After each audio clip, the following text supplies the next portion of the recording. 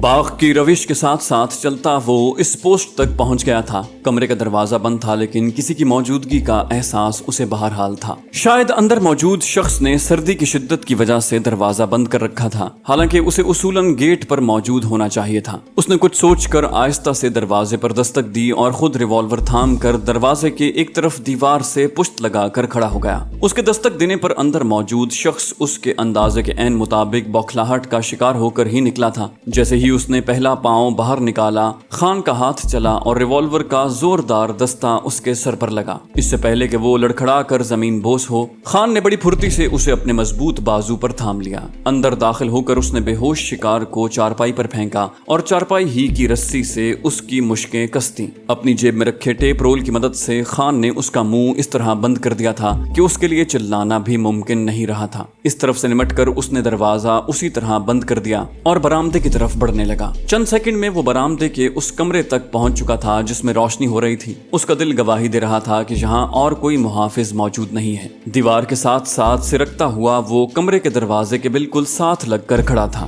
یہ دیکھنے کے لیے کہ دروازہ کھلا ہے یا بند، اس نے آہستہ سے ہینڈل گھمایا تو ہینڈل پورا گھوم گیا۔ اس کا مطلب یہ تھا کہ دروازہ کھلا ہے۔ شاید اندر موجود غدار کرنل نے یہ سمجھ لیا تھا کہ وہ اب بالکل محفوظ ہے۔ اب دائیں ہاتھ میں ریوالور تھامتے ہوئے اس نے ہینڈل کھول کر دروازے کو جھٹکے سے کھولا۔ سامنے ایک آرام دہ کرسی کے نزدیک رکھی میز پر ایک ٹھگنے سے قد کا دوہرے وجود کا آدمی کاغذ اور قلم رکھے کچھ سوچ رہا تھا۔ خان کو اچانک دیکھ کر وہ حواس باختہ ہو گیا۔ عابد خان نے سسکاری لی، ہینڈز اپ، اور کرنل نہ صرف خود اٹھ کر کھڑا ہو گیا بلکہ اس کے دونوں ہاتھ بھی کسی مکینکی عمل کے تحت اٹھتے چلے گئے۔ خان نے ایک قدم آگے بڑھ کر وہ کاغذات اٹھا لیے اور ان پر ایک نظر ڈالتے ہوئے دوبارہ وہاں پھینک دیے۔ کرنل اپنی یادداشت کے سہارے پاکستان انٹیلیجنس سے متعلق معلومات ان کاغذات پر اپنے نئے مالکوں کے لیے منتقل کر رہا تھا اور ایک فائل الگ سے اس کے سامنے دھری تھی۔ غدار، بے غیرت، لعنت ہے تمہارے مسلمان ہونے پر، تم اپنے مسلمان بھائیوں کو ان ہندوؤں کے ہاتھ فروخت کر رہے تھے۔ کرنل گھگیایا،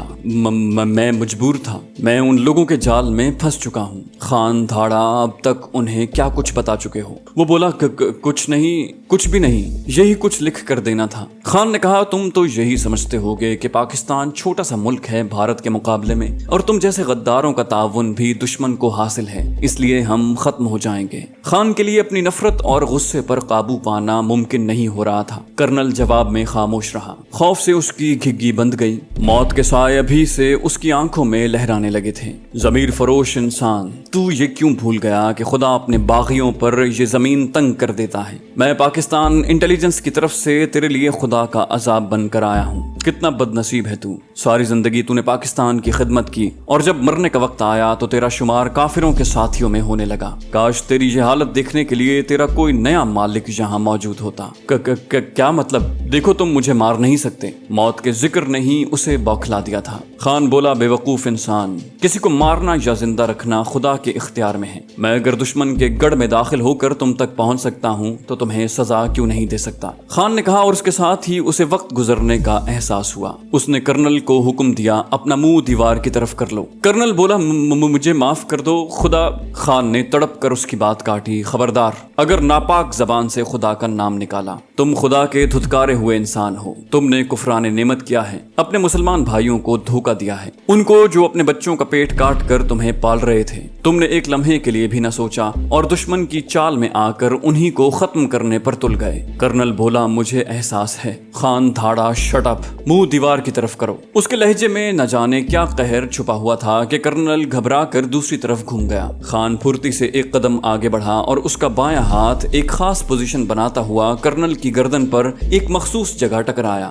منہ سے کوئی آواز نکالے بغیر دوہرے بدن کا غدار بنگالی چپ چاپ زمین بوس ہو گیا۔ امکانات میں شامل وہ بات کہ اس کی موت زیادہ سے زیادہ نیچرل دکھائی دے، جانے اس کے لاشعور کے کس گوشے میں دفن ہو چکی تھی۔ 1400 سال کے شہداء باری باری اس کی نظروں کے سامنے سے گزر رہے تھے۔ اس کا ذہن اپنے ٹریننگ کلاس روم میں پہنچ چکا تھا۔ یورپ، افریقہ، بلاد عرب اور ہندوستان، کہاں کہاں ان غداروں نے شہداء کی ان قربانیوں پر پانی نہیں پھیرا تھا۔ اسے یاد آ گیا کہ سراج الدولہ کو انہی سانپوں نے ڈسا تھا۔ شیر میسور انہی ننگ ملت وطن فروشوں کی بدبختیوں کا شکار ہوا تھا۔ اس کا دل پکار رہا تھا، اس کے اسلاف کی قربانیاں ضائع کرنے والے یہی غدار ہیں۔ یہ کرنل پاکستان کا نہیں، تاریخ کا مجرم تھا۔ اس نے سوچا اس کی موت ایسی ہو کہ دوسرے نصیحت اختیار کریں اور اس کے ورغلانے والوں کو بھی علم ہو جائے کہ اب مسلمان ان ننگ ملت غداروں کو سزا بھی دے سکتے ہیں۔ نہیں کرنل، میں اتنی بے بسی سے اپنے پوربی پاکستان کو مرنے نہیں دوں گا۔ وہ بڑبڑایا اور اس نے تمام کاغذات اکٹھے کر کے سامنے والی کھڑکی کے ساتھ لٹکتے پردے کے نیچے ڈھیر لگا دیے۔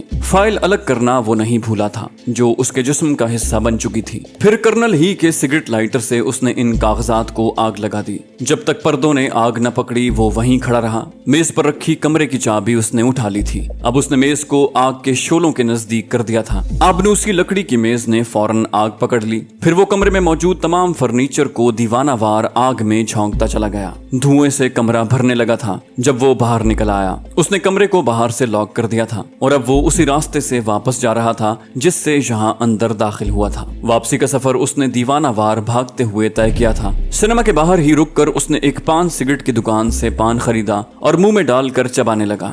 سینما ہال کے دروازے اب کھلنے لگے تھے۔ آخری شو ختم ہو گیا تھا۔ اس نے کچھ لوگوں کے باہر نکلنے کا انتظار کیا۔ جب سائیکل سٹینڈ پر خاصا جمگھٹا لگ گیا تو اس نے بھی اپنی موٹر سائیکل باہر نکالی اور گھر کی طرف چل دیا۔ گھر واپس جاتے ہوئے اس نے جان بوجھ کر وہی راستہ اختیار کیا تھا جو اسی ماڈرن کالونی سے گزر کر جاتا تھا۔ بنگلے کے باہر لوگ اکٹھے ہو کر شور مچا رہے تھے اور شعلے آسمان کو چھونے لگے تھے۔ سارا بنگلہ آگ کی لپیٹ میں آ چکا تھا۔ ایک پھیکی سی مسکراہٹ خود بخود اس کے ہونٹوں پر پھیل گئی۔ اسے بالکل ایسا ہی احساس ہوا تھا جیسے کسی مزدور کو دن بھر کی مزدوری کے بعد ملنے والے انعام سے حاصل ہوتا ہے۔ کچھ اور موٹر سائیکل سوار بھی وہاں رک رک کر آگ کا نظارہ کرنے لگے تھے۔ چند لمحوں کے لیے وہ بھی وہاں ٹھہر گیا۔ دور سے فائر بریگیڈ کی گھنٹیوں کی آوازیں آنے لگی تھیں۔ اس کے ساتھ ہی پولیس کی جیپوں کے مخصوص ہارن سنائی دے رہے تھے۔ اس نے اب وہاں سے ہٹ جانا ہی مناسب سمجھا۔ باقی لوگ بھی کسی ممکنہ گواہی کے خوف سے وہاں سے کھسکنا شروع ہو گئے تھے۔ پان چباتا ہوا وہ اپنے گھر کی طرف اڑا چلا جا رہا تھا۔ سردی خاصی زیادہ تھی لیکن اسے کچھ زیادہ محسوس نہیں ہو رہی تھی۔ گھر کے باہر اس نے موٹر سائیکل بند کر دی۔ باہر کا دروازہ اندر سے بند تھا۔ خان نے گھنٹی بجانے کی بجائے اسے خود کھولنا زیادہ مناسب جانا۔ دروازے کو پھلانگ کر وہ اندر داخل ہو گیا۔ اس نے کنڈی بغیر آواز پیدا کیے کھولی، موٹر سائیکل اندر دھکیلی اور پھر دوبارہ کنڈی لگا دی۔ گھر کے قریباً سبھی لوگ اس کا انتظار کرنے کے بعد سو گئے تھے۔ خان نے کسی کو جگانے کی بجائے موٹر سائیکل اندر کھڑی کر دی اور اپنے کمرے تک بھی بغیر آہٹ پیدا کیے چلا آیا۔ تھوڑی دیر بعد ہی وہ اپنی چارپائی پر لمبی تان کر سو رہا تھا۔